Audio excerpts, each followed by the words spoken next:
Kakaiba na kami nararamdaman dito. Iba na yung nararamdaman. Parang kailangan na namin ng abnormal expert dito. Opo. Sir, magandang hapon no. Narinig ko kasi na na kailangan niyo ng paranormal expert. Kaya nandito na po ako ngayon. My service is command. Ay boss, di ba ikaw yung sikat na abnormal expert? Ako ngayon.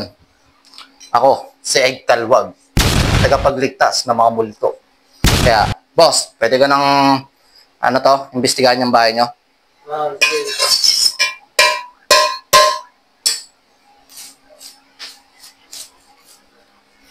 May nararamdaman ako dito sa pader. Nararamdaman ako dito. Dito nang gagaling yung masamang espiritu.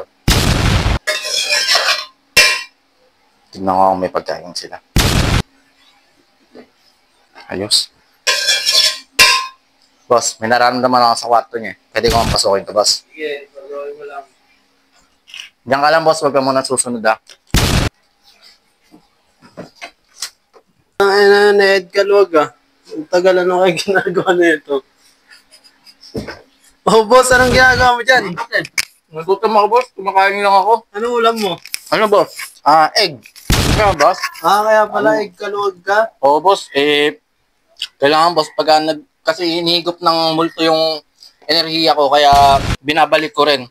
Kinakain ko muna, boss. Kaya kailangan ko ng itlog. Kasi kailangan kong ilakas, boss, eh. Kain tayo, boss.